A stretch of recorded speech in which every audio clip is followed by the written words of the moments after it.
sort of to touch base with you, introduce our,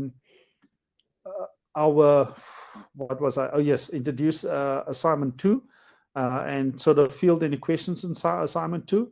I will be going over it again in about a week's time. Can anybody tell me exactly when is assignment 2?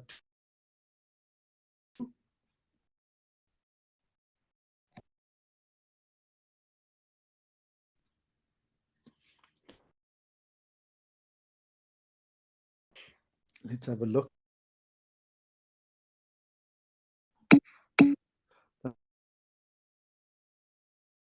May already, so there isn't. Okay, there we go. Reception isn't the greatest, so let's just see whether it will upload. So the 9th of May, and we have a NSS next week as well on the assignment. So tonight, really, I want to sort of introduce the assignment and field any questions on it. And next week we'll have another chance to chat, or at least you can ask questions as well next week when Kim is online. Next week, it's the 2nd of May, is the national support session.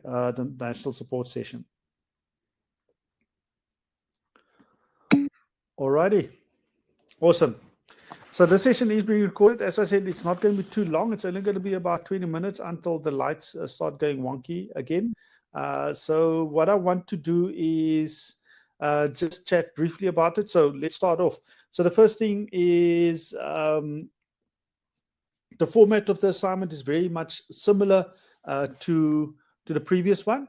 It's in the form of a report that they have to make to Naked, and hopefully by this time you would have a fairly good idea of Naked Insurance, the company, sort of understanding a bit more about it, but not just about Naked, but also understand the industry in which Naked operates and how does sort of short-term insurance work. It is a very, very interesting industry. So the places like Naked and Outsurance, they actually don't, they are what we call sort of reinsurers or retailers. So they sell you insurance, but the underwriters are the actual people that take on the policy, and they say that we will underwrite this policy, which means that they say that we will actually pay the money if anything happens. So then Naked or Outsurance or Santam or anybody, they will then pay the underwriter a set fee each month. And then the difference that they make, which is the profit that they make, then goes towards their services that they sort of manage in between. So that is, it's actually how it works. So you have, and then underneath the underwriters, there's even a bigger business, which is sort of, they hold those insurance sort of underneath the underwriters. So it's almost like this sort of three levels in which there's an insurance company that then, like Lloyd's of London, for instance, that's a big one.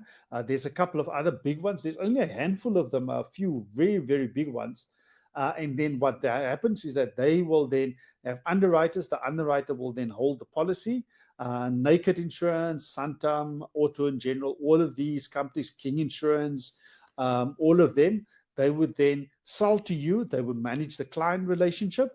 And then what would happen is that they will pay then a small fee to the underwriter, and then take the difference is the profit that they make between covering their costs and paying the expenses. So it is a very, very interesting business, insurance, because what the underwriters and what these big insurance companies do, they then package that insurance that they hold, and they actually sell that on to other companies as investments. And they say to them, listen, we get a monthly fee for this money, for this thing that we're selling you. Do you want to give us money in return for it? And it is fascinating how they actually sell this insurance, this underwritten insurance, on to others in a form of investment product. It is absolutely fascinating how it all works. Carissa, you've got a question. Will possible to get final marks before we submit? Absolutely. As far as I understand, I've submitted the marks on my side. It will take about 48 hours to 72 hours on the online sort of center side for them to finalize the marks and submit it to you. So hopefully in the next few days you'll be able to get your assignment 1 marks back. All right. So what do we have? It's the same format. I'm not going to go through the format again. It's the same word count sort of limitation that you have, which is 3,000. I have Taylor. The assignments were good. In general, there was a couple of very good ones, outstanding ones. For the rest of them, they were fair to well written. As expected from 30 students, by this time I expect you guys to deliver much better written work than what you did 3-4 years ago when you started. So it is definitely something that I could see it in the way it was written, in the way it was structured, that you guys have really put some good effort into it. So well done. All right. But I will also, I mean, for your marks will be a good indication of the feedback. And we use the rubric as well, the rubric that's included in the assignment. All right, so let me get on to this question 1, which is actually quite a substantial question. It's 70 marks, and it has so many different parts to it, so many different sections. So let me get stuck into it immediately. So the first part of it is a brief introduction of strategic decision making and the macro environment. So that is, it relates to strategic decision. It talks to chapter 4. So this assignment is essentially chapter 4 and chapter 5, if you haven't figured that one out. So it's chapter 4 and chapter 5. Chapter 4 is strategic decision enablers, and chapter 5 is the macro environment. So those are the 2 chapters that you'll find all of the answers in, and the frameworks that we'll be using. So decision making, strategic decision making, and the macro environment. So those actually is 4 and 5. So what is strategic decision making? So chapter 4 deals with strategic decision making, and it talks to how you go about making and what influences strategic decision making. It's things like the type of decision that you make, the organization in which you make the decision, the type of organization, the decision makers themselves, the external environment in terms of velocity, in terms of volatility, and all those type of stuff. So those are strategic decision makers. Those are the factors and influences, the frameworks in which you have to make the strategic decision making. Also, the strategic decision making can be approached in different ways. It can be approached as a visionary process, or it can be approached as a more experimental process. But really, what I'm looking for in terms of strategic decision making is what influences how decisions are made, how strategic decisions are made, the type of the decision, the type of organization, the decision makers, the external environment in which the decision is being made. And then the macro environmental analysis. So what is a macro environmental analysis? Why is it important that you analyze the macro environment in order to make good strategic decisions? Make sense for that first part? I see Assad has joined us. And then it talks to the CI cycle. So you'll find the CI cycle in chapter 4.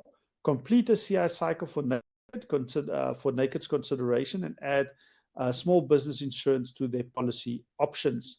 So the CI cycle consists of this process of developing of your strategic decision planning process.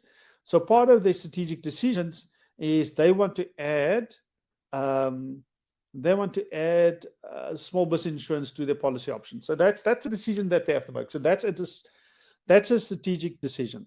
Now they take that strategic decision and say, okay, how do we know whether it's a good decision or not? So let's first develop this competitor intelligence cycle in order to gather all of the relevant information in order to assess whether that is the right decision to make.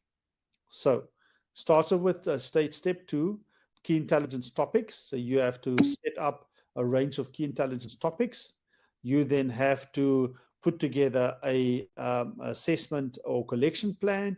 You then have to work through and evaluate all of the data that you collected, and then you have to analyze that, and then you have to make that decision. And based on, absolutely, Dylan, you explain the steps, and then you apply the steps. So the application is actually so that you have to recommend to them at the end of this, yes, small business insurance would be a good idea, or no, it won't be a good idea. And the way you go about doing that is, firstly, you develop a CI cycle. Step 1. The second thing is, once you've done the CI cycle, then you have to conduct a macro environmental analysis, which includes things like looking at the political environment. It includes things like looking at the economic environment, the social environment, the technological and legal environment. And then you have to compare the outcomes of that. So the outcomes of it would be a SWOT analysis. The outcomes would be a SWOT analysis, not not strengths and weaknesses, because we're only dealing with the external environment. So it would only be opportunities and threats. You're only looking at opportunities and threats. Yes, Dylan, you've got a question? Hello, can you hear me? Yes, I can. Okay. I just wanted to find out, so with the pestle analysis, are we including small businesses on that analysis, or is it just on naked as they currently stand, being like the house and small gadget insurance? That's pretty much what I just wanted to find out. Okay, good. No, that's a good question. So for a pestle analysis, I want to see 3 things or 4 things, sort of almost in a grid like this. And the first thing is, you tell me the pestle factor. So you tell me the pestle factor. You say political, or let's do economic. You say economic. And then next to that, you'll say the economic factor that I want to focus on is low economic growth. Low economic growth or recession, right? Because that's part of economic. And then the next 2 columns are the most important columns. The next thing then is, what does that mean to naked? What does that mean? What does low economic growth mean to naked? Low economic growth means that people have less money to spend, employment goes up, people have to choose what to spend their money on. For insurance companies, when people have low economic growth, high inflation, insurance is one of the first things that gets cut. So as an industry and as a business, that's already a threat to you, low economic growth. So for you as naked, it means this. So that means this. So that's the 3rd column. And then the 4th column is, so what? So what does that mean? The so what means is, so what are you going to do about it? So what is naked going to do about it? Remember, the decision that you want to recommend to them is, should they include small business insurance as part of their portfolio? So potentially, by saying low economic growth, it means that people have less money to spend. Small businesses might go out of business, and they're under pressure just to survive. Insurance is the last thing on their mind. The so what then, there's this 3rd column, and that is opportunities and threats.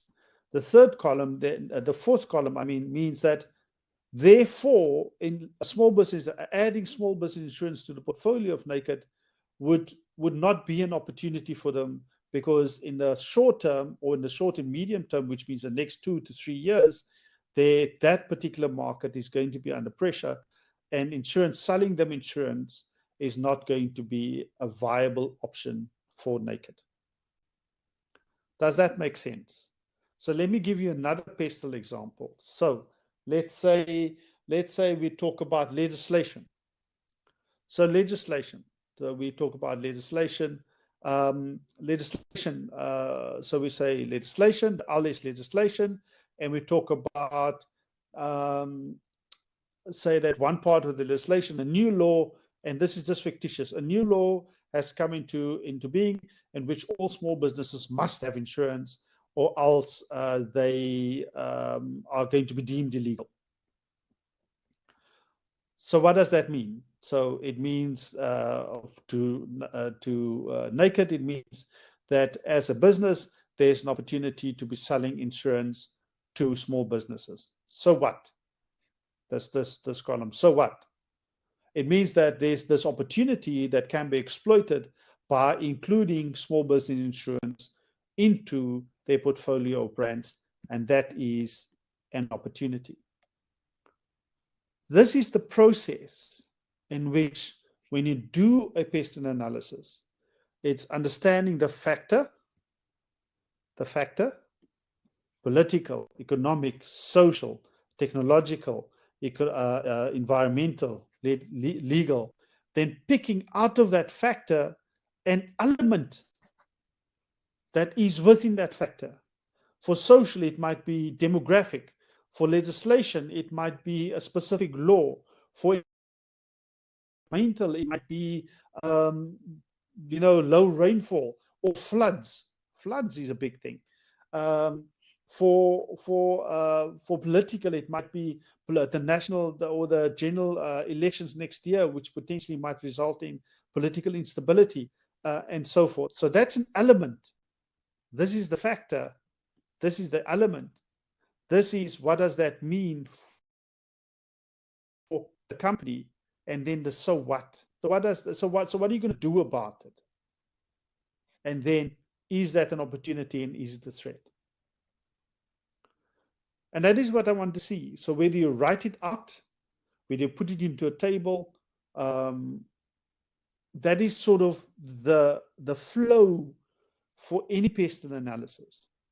Just telling me economic inflation, the weakening rand, and blah blah. You just name stuff, but you don't tell me what it means for Naked.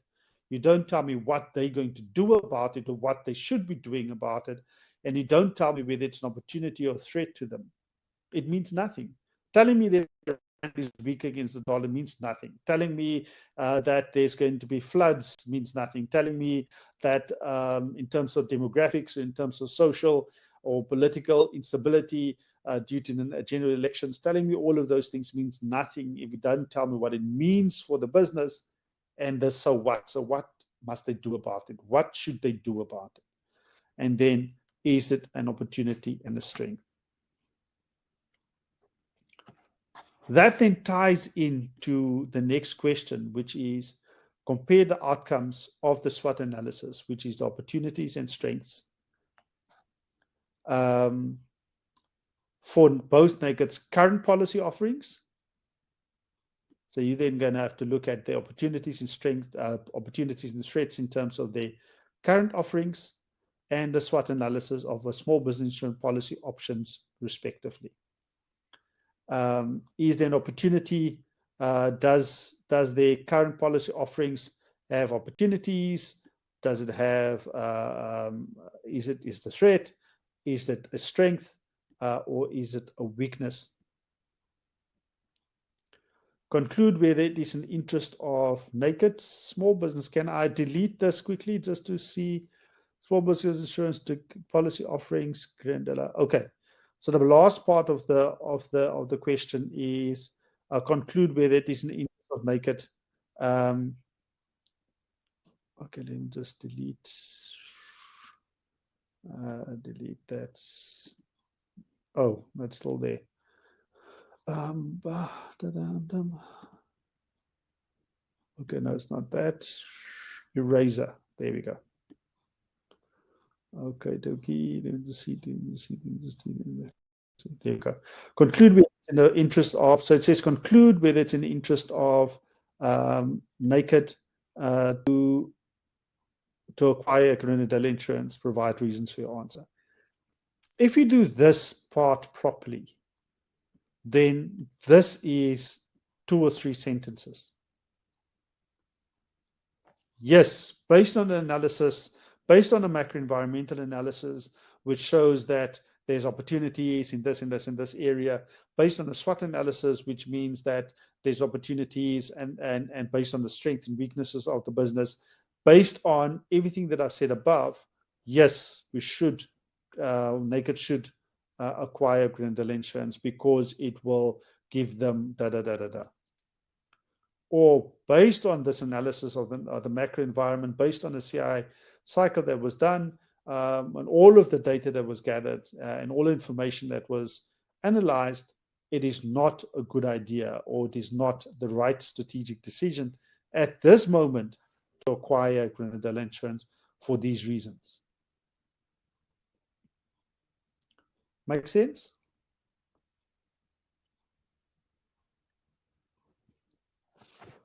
Great. Thanks, Dylan. How's the other guys? Are you guys still following along? Just please just type or shout or put your hand up if you feel there's 1 or 2 questions that you still want to ask. Great. Taylor's making notes frantically. I can almost hear you writing there, Taylor. Great stuff. Question 2. Question 2 is an interesting question because it's almost like a mini conclusion.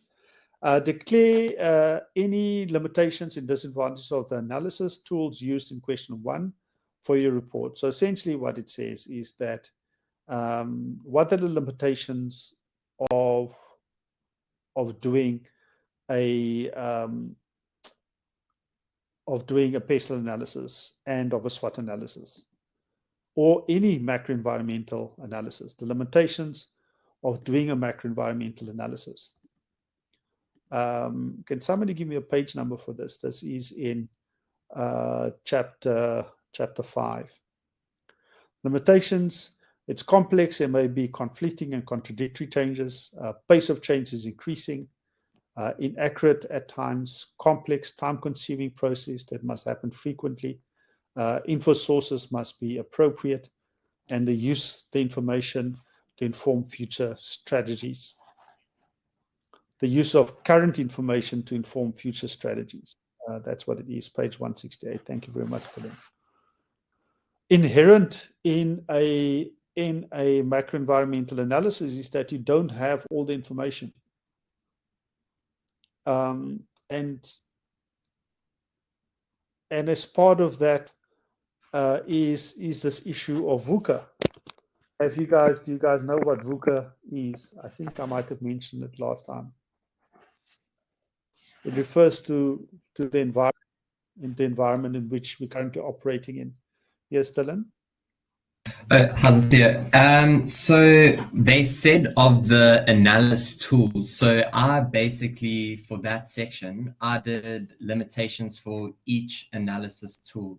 But should I change that and then speak purely on macro analysis, macro environment analysis? Yeah, I would sort of focus more broadly on the macro environmental analysis. And this is where good writing comes in. It's about weaving it in. So you started with the macro. It's almost like an inverted pyramid. So you started with the macro environment. These are limitations of doing macro environmental analysis, which means when using tools like pestle and a SWOT analysis, it means this and this. Does that make sense? So you talk about, okay, because essentially it doesn't matter which tool you use, if the very idea, if the very concept, or the very idea of doing a macro analysis, if it's inherently flawed or has limitations to it, then it doesn't matter which tool you use. The tool might just produce a better flaw or more crystal clear flaw, but it will still be a flaw. or a limitation. So I started by broadly speaking about macro-environmental analysis as the limitations of that, and then as part of that, you weave in things like limitations of PESTEL, limitations of a SWOT analysis. All right.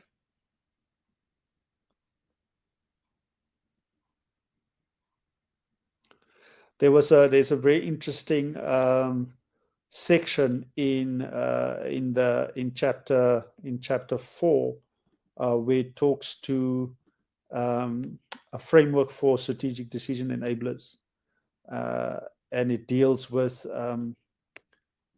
things like information needed for strategic management is complex, and some of these complexities are things like these. Information needed for strategic management is complex, and some of these complexities include things like forward and backward looking proactively, and sort of that tension between looking forward and looking backward, doing internal and external focus. That tension between you can't focus on all issues, but you must focus on the big issues. So if you can't focus on all issues, what issues are you missing? If you only focus on the big issues, you're obtaining too many sources to develop a big picture, then which are you missing? Do you have the time to be able to do all of it? Information is not objective. It's depending on the interpretation of the people collecting the information. So I found that particular section on that breakdown quite interesting in chapter 4, where it talks about SDE, strategic decision enablers, in chapter 4, which also relates to some of these limitations that you might encounter. The second part of this particular question deals with the challenges faced during writing of the report that might influence objectivity and validity of the report. Now, this is an interesting question because it's a personal reflection, and this is where the honesty comes in, and the reflective nature of doing analysis like this. So when you talk about, so let me give you a good example. A good example would be, now you're writing about political instability and you say there's a potential loss for the ANC. If the ANC loses a general election, they might result in some political instability, which can cause widespread violence and social upheaval, which could bring the country to a standstill. Now, the thing is, that is your interpretation of it and your reading of the situation. And it's almost like you have to reflect on that, ask yourself, am I saying that because of my own beliefs and my own values that I'm interpreting it in that way?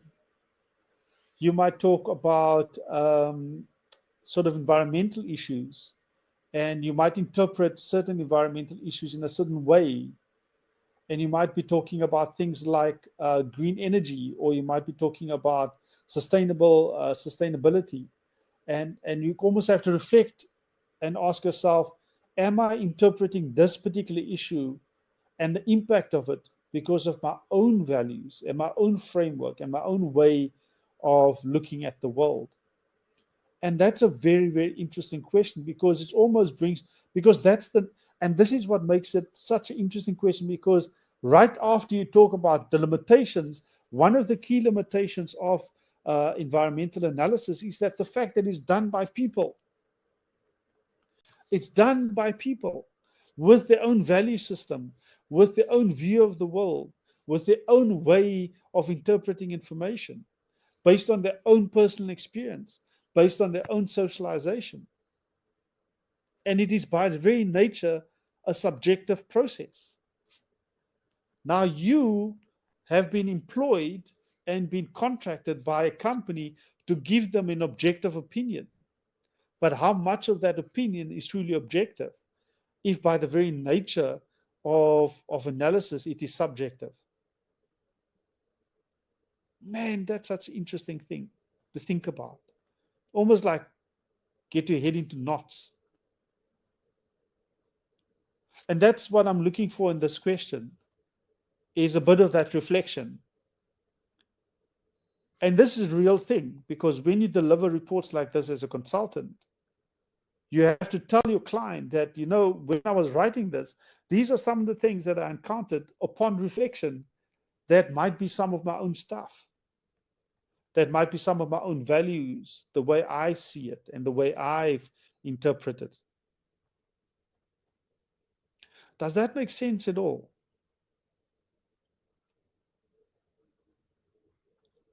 Man, and that makes it interesting. That just makes it so interesting. But don't go down a rabbit hole now, please. Reflect on it and write down just 5 issues, just 5 things. It is a bit of a brain twist, but hold on to it and then just write down 5 things and say to yourself, okay, I can't question everything that I did, but these are the 5 things that I think have influenced the way I've interpreted some of the macro environmental stuff, some of the competitor stuff, the things that I said might be an opportunity, might not be an opportunity, might be a threat, might be a strength, might be a weakness.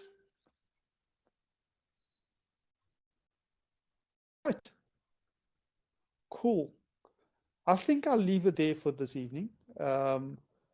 It's a bit it's I won't say it's a shorter assignment, but the assignment, instead of having 3 separate sections, it's one section that sort of flows into each other and sort of tells a story. You start off with this is strategic decision making.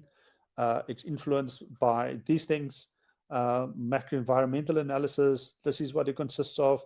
When one does a CI cycle, it is this. Here's a CI cycle in order to understand whether small business insurance is an option for Naked. Now that I've done the CI cycle, let me analyze the macro environment in which Naked will possibly offer small business insurance and whether it will be a good idea. And then it goes into a SWOT and saying, okay, so now that we think that there's certain opportunities and certain threats, now let's have a look and see where the strengths and weaknesses lie with the current policies and the stuff that they're offering, and how will small business insurance fit into the strengths and weaknesses that they have. And then you end off with saying, I think it's a good idea because of this. I don't think it's a good idea because of these reasons. And then you go, after giving you a suggestion or after giving you a recommendation, some of the stuff that I used, there's some limits to them. And after recognizing the limits of the tools that I use, I must also recognize the limits of the person that was using the tools. Yeah, thank you very much. So that's the report. It flows and hangs together much nicer than the first one. And I wish you guys luck with it. Any final questions? Did you guys, was there anything in the session that I did not cover that anybody have a question about that you want me to answer quickly before we end off?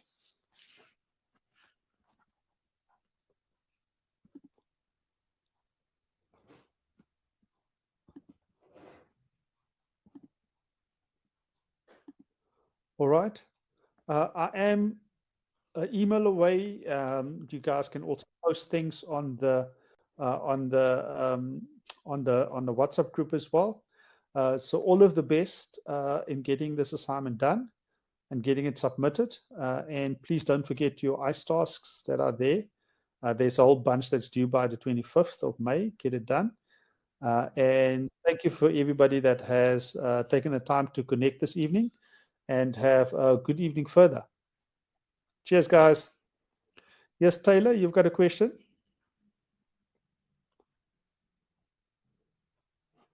No problem, Pam. Thank you very much.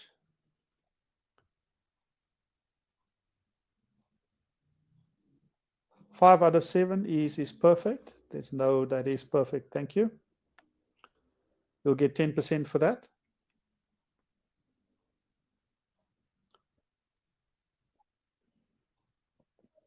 Absolutely, Assad. The same format as your first assignment. And this one, as I said, sits together a lot easier because it sort of flows together in a much nicer way. Great stuff. Assad, I would prefer 5. 5 out of 7. There is 7 available to do. You can do one more just to make sure. Always good to make sure that you do the 5th one.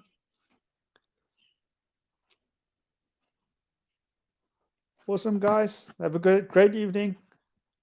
Cheers.